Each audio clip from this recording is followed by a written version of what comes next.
Hey, Pretty much good. perfect. Audio's going and everything? Good. Yeah, we're rolling with audio. All right, awesome. Well, I'm going to just begin this, actually. All right, Underground Podcast. Today we have a special guest in the house, Charles Creates, bro. How you doing? I'm doing great, bro. Thanks for having me over. It's an honor to be in here, Hey, thank you, man, for real. I appreciate you coming through. Like I was saying to you, obviously Underground is a hip-hop based thing. The podcast is very hip-hop based. But I like to have people that are just like part of the culture that are doing things as like special guests on the podcast. So when I was kind of curating the schedule, I was like, bro, we got to get Charles on here, man.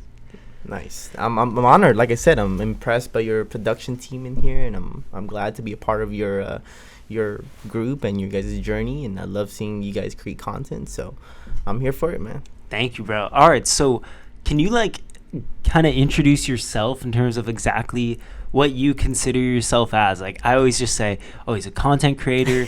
He runs a podcast. He runs a poppin' Instagram. Like, how do you introduce yourself as? For sure. That's so funny, right? Even myself, I think I have a hard time kind of articulating that. But I think when I introduce myself or one of those bios, I definitely say I'm a content creator and social media strategist. I am the founder of On The Go Voice, which is a platform that voices individuals. Voicing what matters is what we go by. And essentially, we create content for that. And I also run an agency where I help businesses and brands basically develop their social media through content. So that's to sum it up. Okay, and I know that because you were telling me that you run this agency. What is the agency called? It's called Orca Media Agency. Orca Media Agency. And so, what is a typical client of yours? I saw you were making something some coffee related posts. What was that for? So that was for their intro, right? So basically what I focus on when it comes down to creating content is basically highlighting their values as a business, but also providing value to the potential audience that could be converted into a client.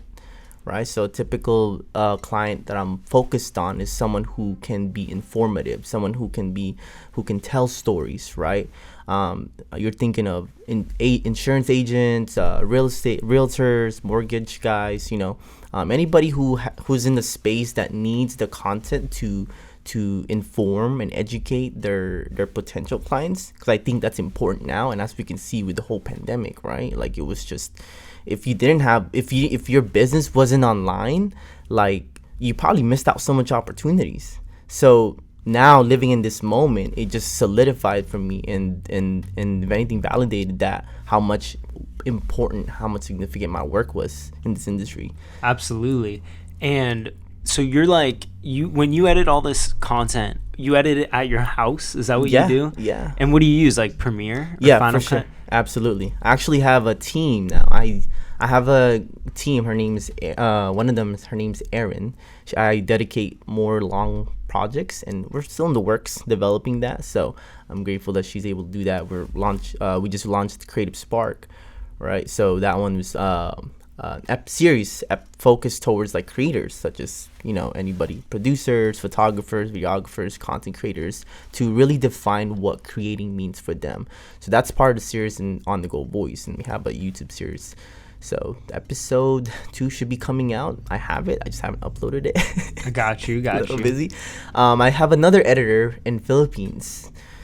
He does a lot of the client work that I need to do because he's a little more affordable for me as of right now, but also because honestly it was just crazy because he reached out to me I knew that I was gonna need it, but I felt like I just kind of manifested it, which I think has been crazy since a couple of months now. So are most of the clients that you had for Orca in Oxnard, Ventura area? Yeah, absolutely. I think I'm open to people that are outside. The only problem is how can I get the production, right? How are you gonna film it? How am I gonna film it? I would love that. But if they have it, then I'll probably just charge them a lower rate to manage their social media and create the content for them. So that's the only thing when it comes down to it. But I haven't had a client yet that's outside, or anybody that's reached out to me that's outside. All right. Well, soon. It'll Actually, happen well, soon. it's in the process. I'm in the process of partnering up with somebody around the Orange County area. So then he does also digital marketing. So it's more of a collaboration for both Okay. marketing agencies. Okay, dope. Well, I want to get into that, but first, I'm Yeah. pretty curious. I want to take it back a little Yeah, bit. for sure. So you were not born and raised in Oxnard. Absolutely not. I was born in Manila, Philippines, 1995. So Las Piñas City. So if you've ever been there, it's I never been there, but would you recommend it for like a vacation spot? Is it a cool place to Not visit? in my place. No. Not that I'm downplaying it. It's I mean, it's pretty close to a third world country. I mean, Philippines is a third world country, but when it comes down to it, people don't really visit that area for Philippines. They go to like more islands and resorts. So you're thinking like Boracay, or the last one I went to was Coron. So it's like, you know, you can swim, you can snorkel, you can hike. So it has a magnificent view, bro. So I recommend that. So parts of it is like very touristy. Yeah. But the cool thing is, right, even like let's say 30 minutes away, right, it's crowded. Like even at night, people are still walking. It's like New York, right? But being out there, like if you go up a little more north, you'll see the difference in the tropical forest. Like you'll see it being very close to the ocean and with forest. So it's like, oh, it's a very I don't know what the word is. I guess warm kind of vibe. Like a Mediterranean climate. No, that for vibe. sure. Yeah, absolutely. That's it. And so, okay, so you're born in 1995. Mm-hmm. And how long did you live in the Philippines before you moved out here? So I didn't move out here until 2002. So I was 7 years old. But that was after my dad finally got us approval through the whole like immigration or whatever that act is, you know, having your family member from the Philippines. So that allowed my mom, myself, and my sister to be taken back here in Philippines. Okay, so you had 7 years in the Philippines. Yeah. Do you remember much from there? Like, did you have any like anything that happened to you during those 7 years that made you like interested in filming things and creating content? Like obviously we didn't have like a big social media spark back then. Yeah. But were you like interested in just like early YouTube? I guess YouTube didn't even start then, but did you have any interest in like That's so content funny. creating at that time? Absolutely not. No? If I'm being honest with you, my first interest in creating content, or my first interest in career path, were being a vet or maybe a fireman, right? It was just a typical thing. Mostly because I liked animals at the time, and I still do. But like now, it's not so much the same. No more veterinarian dreams. No, I don't see myself aligning with it. I think I'm just more authentic with how I see myself as. Mm-hmm. Okay, so you moved down here in 2002, and did you move straight to Oxnard? Yeah. So we actually moved out really close right here, next here in Lemonwood. Okay, got So you. that's where we were living at first, and then we transitioned close by Port Wainimi around 2016. Okay, so like a huge chunk of your life you've lived in Oxnard. Mhm. That's like, is that what you consider kind of your home base now? Yeah, no, for sure, absolutely. Oxnard is a home now. I used to think that was just like where I was born, but then home is like where it makes you feel comfortable, right? So Absolutely. And what high school did you go to? Channel Islands. You went to Channel Islands? Yeah. Okay, cool. So now, how old are you now? You're 25? Yeah. So, When did you decide, like when did you first like pick up a camera? What were you one of those people like me, just like in the early 2010s, like filming random YouTube videos and you know shit? what? The funny thing was, back in 2013, I got into a journey of just doing like the whole entrepreneurship route, selling, marketing, and just recruiting people in this kind of company, and it's basically selling things, right? In the transition to that, I realized how important it was for me to market through social media, and I did that, and I got a lot of like connections because I had mentors that taught me that. So at that time, I didn't realize it, but I actually found passion through creating content, right? So I would just post, make videos, like talk on the camera, like just document, and as it's always been as of right now, right? But I never realized that it could be a space that I could fulfill and occupy for myself. Absolutely. Do you always feel like you've been comfortable in front of a camera? Or did it take like time to get used to it? I wouldn't say a lot of time, but I think the moment I shifted into thinking that it's just documentation, like I don't really care for how I look in the camera. I mean, I'll cringe here and then, you know what I'm saying? But over time, I've learned to just focus on documentation, So the transition for me was, how can I make that look good? So post-production, photography, right? Like graphic editing, like who do I reach out to that, or how do I learn these skills? So slowly over time, that's something I learned while kind of, doing on-the-go voice. So you'd say you kind of dove into learning how to do all that stuff like around 2015 time? 2015. So 2013 was when I started picking up the camera, started recording myself. I stopped when I transitioned to a different company. I was also going to college. 2015, I think I did have a camera, but I was using my phone. Okay, I was gotcha. editing through iMovie. Yeah, but then I didn't realize, because I think I undermined myself a lot. Like my editing was like, oh, this is crap. Like why should I lean on this thing? But if I had realized that maybe I can do something with that, then my life would be a lot different now, knowing where the digital space has come. Yeah, absolutely. Do you feel like, okay, so you're old enough. I feel like I was old enough too, but maybe a little too young. But I feel like maybe you're at the perfect age where like you remember Instagram starting to pop off, and maybe Twitter. I think Twitter was a little earlier. Yeah. Did you like feel like you just kind of naturally had a grip on how to use these social medias and how to create content that people liked? I don't know if I created content that people liked. I just did whatever I felt that was right? So creating content back in 2013, 2014, 2015, those 3 years, I think when I started doing it, I was in the process of just building relationships. And I posted it to build more relationships. I always thought I saw everybody who I followed, who was connected to, as friends, which is clearly some of them are not. But no, I didn't think I had a natural approach to it.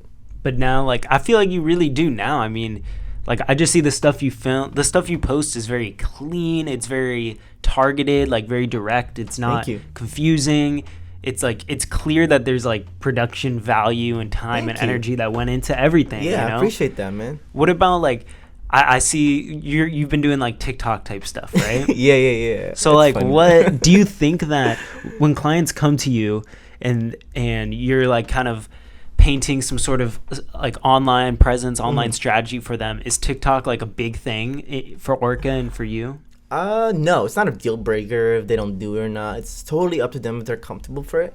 I always come at it from a respective angle where, hey, if you do this, you'll probably get more reach because it's working, right? So I try to bring awareness to them with what I know. Obviously, I don't know. Like, even for me with my Instagram, like, I don't have 10K followers, but I don't even focus on that. I just focus on bringing value to my community and to my audience and to the people I build and establish relationships with.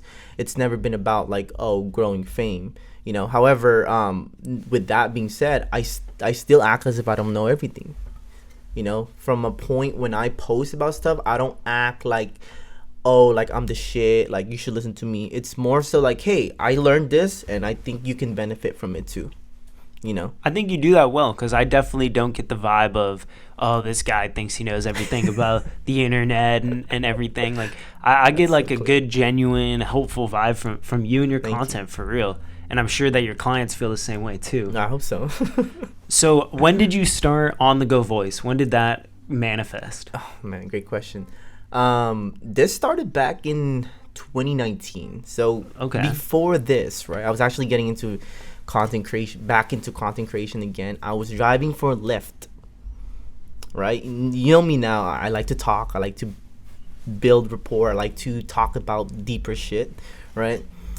And when I would drive people around, I would always have some meaningful conversations. And one of the things I realized that lit me up was making it about them, like giving them the spotlight.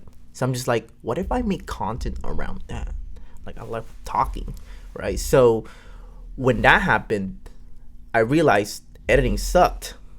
Yeah. I was like, how do I do all this? I wanted to hire somebody. I was like, this is crap. I don't want to go through all my footages. But eventually, I was working for another company where one of my coworkers eventually decided to say, hey, you should start a podcast because you like to talk about things that matter. You like to be a voice for your community. So I'm like, okay. So in February 2019, I decided like at 3 a.m., my first location to record was in my car.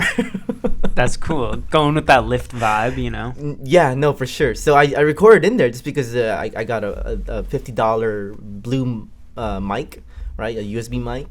I had my laptop, learned how to use GarageBand a little bit. So then I record myself from an angle of documentation. Not even like, oh, it has to look good. I'm just like, I want to look back on this 10 years from now. I'm like, damn, I did that. You know what I'm saying? So that's when it initially started. And then the idea also sprouted because I don't like what the news puts out. Very clickbaity, very like, oh, I want traffic. Oh, I want you to click on this.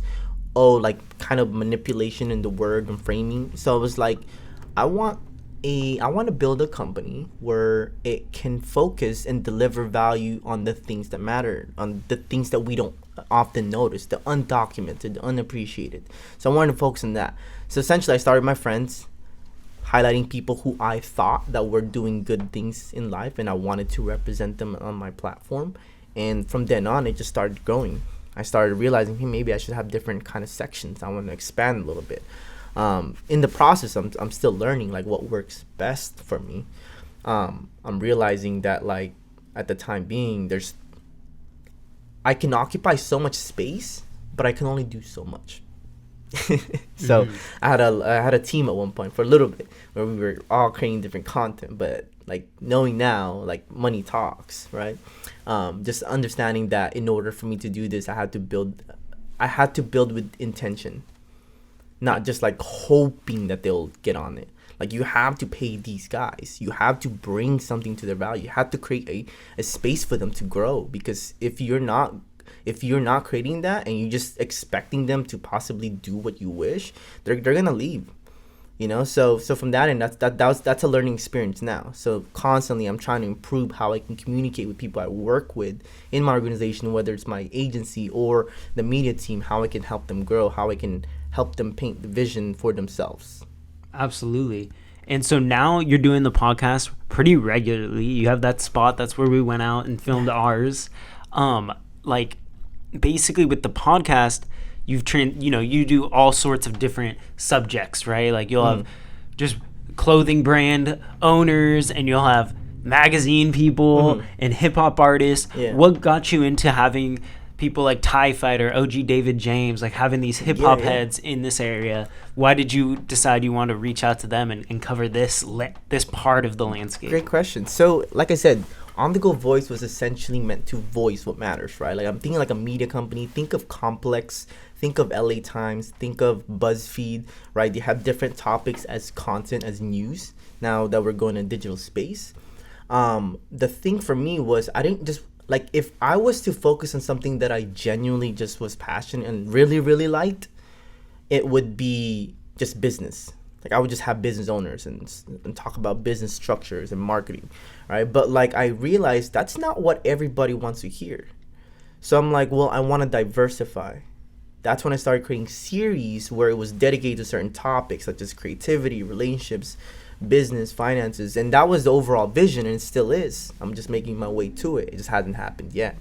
But at the time, I knew that in order for me to voice the people, I had to create a platform that would cater to people that represents me in a way that I think that I care about. You know what I'm saying? So in a way, where does it align with the values of On The Go Voice? That's where it comes down to creating content. Now it's just a matter of like, hey, how can I create a systematic approach to constantly pump this project out? You know, so yeah, I mean, that's when it started, right? Back in 2020, before the pandemic, I literally had each month catered to a certain topic. So the first month was in January was creativity. So I had people who were content creators, who owned salons. I also had artists. They actually did a freestyle. And then that's when I launched my first cipher. I was like, wait a minute. Why do I have to just do a podcast? Can't I turn an audio based or a video production into a podcast, or basically an audio content, right? So I was like, I also want to expand my reach. I also want to be able to make it more spontaneous and engaging. So that's when I did a cipher, my first cipher. So I was like, I have no idea what the hell I was doing, but I was just like, yo, you know how to do. So I just basically took who I knew who could do things and said, hey, would you do this with me? Would you do this with me? You know, I had a beat producer. He's been working for me for a while, but like just like adding value for me. Like shout out to him. He's helped me out a bunch. J-Rod, Ben. He gave me a lot of free beats just to get me in the. I don't even know how we connected. I just reached out to him at one point, but like eventually I had him do music beats. He connected me to a studio out in Ventura in DB Studios, and then. Where else? And then I had a videographer, Adrian, who knew a little bit of how to do cipher videos. So I was like, all right, but let's put it together. You know, so then I just put my communication skills to use. So I think that's what I'm good at, is organizing people. Like, I love putting people together. Absolutely. You went to school for communications, right? Yeah. Same here. Yeah. That's what we link up with. Hell yeah. So you do the cipher. I think the cipher was the first time that I ever heard about you, because like I'm following all these rappers. I'm following Ty. I'm following. You had Chris on there, right? Chris the Thrillist. Yeah, that was the second one. That was the second one. And I think like through them is how I found out, wait, who is this? Charles Creates. Oh, wow, look at this content. And like for real, like everybody at home, like check out this content. Like it is literally the crispiest, cleanest stuff coming out of the 805, bro. Thank you. For real. Thank you. I appreciate that. I initially didn't think that because I didn't know what I was doing, right? I just had a team who helped me kind of put that together. And I also just want to deviate that my intention was never to occupy the music space. It was to touch on the music space, to voice the artist, to represent who they were, to create a voice for them. Absolutely. To give them a platform extension, because I think that's what mattered for me. Because nowadays I know how hard it is to put yourself out there, and there's not enough genuine people out there that wants to work with together. So I'm like, hey, why don't we win together? So that was my intention. Make it fun, highlight their skills, what they're good at the same time create content out of it. That's the way to do it, right? Yeah. Like that's what we're trying to do here at Underground. Same vibes, why I fucks with you guys, Hell yeah. So what's coming up in the near future? You said that you had you're partnering with somebody. Like what's the rest of 2021 this summer looking like for Charles Creates, for Orca? Man, dude, I got a lot of plans right now. So definitely scaling my business, like more clientele. So I'm as in Orca? Yeah, as in right now I'm slowly making my way into creating a system that works where if I'm not there, like I can still kind of run it in a way where I have other people that's doing it, So, and only taking a spot that I think that's necessary, like sales or marketing or, whatever roles I need to play. On that end, I also understand that not everybody can do or pay for my services, because I understand that, right? Like my value is also valuable, my time.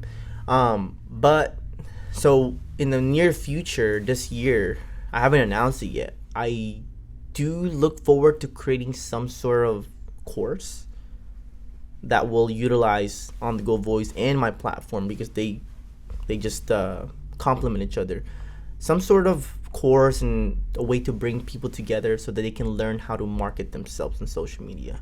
Okay, so kind of like a little like crash course of what you do basically at Orca, but for like people like me who can sign up for this. Exactly. It'll just be like a one-time fee course, and you take it and you have a bunch of things that you can learn from. I mean, a lot of people have done it. I kind of hesitated on it because I felt like, oh, there's so much courses out there that you can buy already. But then I realized my relationship is different. My connection is different. And what I learn is different. And what value I add, you have to really look deep into that. So that's one of the things I'm working on. eventually, as I'm pumping out content from On The Go Voice, I want to be able to partner up with other smaller organizations and have some sort of sponsorships where I'm creating content for them at the same time. Making content for them, and at the same time helping them drive traffic to them. So as a media company, that's one of the goals. And then eventually branch out with a merch line or some sort of product that makes sense. Still not sure, but that's definitely one of it. But expanding our reach and traffic, from YouTube, from podcast, from Instagram. So just creating more traffic on that end. And I believe when it comes down to marketing or just like in life in general, I do look forward to doing other partnerships. I have another partnership right now where I create content for them. It's called Al Chile con Chile. So basically, we have chefs that create amazing. That's like with Chris and Step Back Jay, right? Yeah, it was actually funny. I was just making a video of them right now to create that. But basically, it's a project in development. Like, we're running business right now, but like we're doing it at a pace that works best for them. At the same time, even for me, right? Because I can only do so much. So that's one of the projects I'm working on. So I have a little bit of my hands tied a bunch of different things. To different things. For real. Okay, I just got kind of a strategy question for you. Sure. So you're talking a little bit about driving traffic to whatever, your social media page. I mean, that's the goal for a lot of people, especially for artists, especially for people, hip hop underground artists that we work with. Like, what is like one thing that you see people doing wrong that you think could be fixed or could be better to just get more people seeing your shit? I think people are in their heads. People are in their heads into creating content. They think about the look versus actually delivering their message. Like even if you have to start scrappy, go from there and then develop over time, right? Obviously, you don't want to make poor quality content where you're just bombarding. Like, I think, let's break it. Let's actually hone down a little bit, because we're with Underground Magazine, artists and hip hops and music listeners and people in that audience. Let's talk about artist content creation. I think one mistake that most artists make, in my opinion, is just being stuck in just one type of content. Like just music videos or something. Music videos. When in reality, as a brand, you're a brand, right? You can have multiple, like I've talked about this with Ty, right? You can have multiple content that represent you, and because you put that out of you, like your personality, whether, he likes vegan food, if you start putting that out, he attracts vegan food lovers. And then they realize that he has music. Oh shit, then maybe we should do that as well. Now obviously, you got to do it at a pace that works for you, but that's what I teach my clients, basically having a content pillar, right? Just having branches of content that you can work with, so that when you're marketing, in a way, it markets itself. You're building that branch, you're building that value. And in a way too, what I noticed is that most artists only use their social media to promote their music. I don't know if you've heard, I'm a big fan of this guy named Gary Vee. I know Gary Vee. Yeah, so he talks about jab, jab, jab, right hook. Right, he talks about like, hey, in order for you to add value, you can't just sell. So in a way, artists promoting their links, their new music all the time, is all right hook. Every time you're doing a right hook, you're gonna start missing a lot, right? So artists, I feel, need to find a way to deliver content that add value, where it's not just right hook. Like, how can you entertain them? Maybe is it a vlog, or maybe is it a teaser, or is it something that you're working with somebody, maybe starting a podcast like this, or getting involved in something that you're passionate about, so that way it deviates you from everybody else. Because if you're just like everybody else, you're trying to deviate through music, sure, you can do that, right? But the chances are slimmer. But I think if you would have better chances of expanding your audience if you just expanded how you presented yourself. That makes a lot of sense. Like, I think that's like a big thing that I've noticed too, and that's like a big part of kind of my pitch to artists who I want to be on the magazine. I'm like telling them, like I always bring up kind of their Instagram. Like, look at your Instagram. It's really just you promoting yourself as a artist, music videos. By doing underground, you'll get diversified content. Like, Yes. you'll get, obviously it's going to be you kind of as the artist is what everything centers around. But we'll go, like with Ty, we'll go and film your wife and kid and you chilling at home in your couch, things like that. I think that is really important. Well, I know that we're running a little bit behind. Are we? What time is it right now? 10:11. 10:11. Okay. All right. Well, before I let you go, I just got one more question. Like, I'm just very curious. You seem like somebody who you're very like together. You have your shit down. I mean, I don't really know you, and I know everybody always thinks they're not like that. But like, what is kind of like? Can you just run me real quick through kind of like a daily routine? Like, you get up early, hit the gym, right away. Sure. So like, what is kind of a daily routine for you? A daily routine is pretty kind of hectic sometimes because I think I'm still getting to a point where I'm managing my time more efficiently when it comes down to projects. Because I always feel like, oh my gosh, I have to do this now, but then at the end of the day, I end up kind of not doing as much. But typically, when I'm not working at my 9 to 5, because I still do work 9 to 5, what I do before is I typically prepare for my day. I get up, get something nice to eat. Like, I'm currently on a plan right now to gain more weight through muscle. So I'm separating out my meals. I walk my dog. I used to do like meditations and journaling, but I haven't been as consistent. So that was kind of the thing that I used to do. But then recently, I would just get on my phone, which is kind of a bad habit. It's just Twitter. Get stuck on Twitter. Yeah, no, even just like looking at your notifications, right? But typically that's what I do. Like, I look at my schedule for the day and just figure things out throughout the rest of the day. But if I'm at a peak point, yes, I would have a morning routine. I would usually wake up like at 5:30 in the morning, just like get my shit ready, work out if I need to. I work out about 4 to 5 times a week, whether it's weight training or recently about to dwell into Muay Thai. I see that on your Instagram. Yeah, and throughout the day, I guess it really varies because like I'm working with business owners, right? So their days are busy, so I have to work around it that works well for me as well.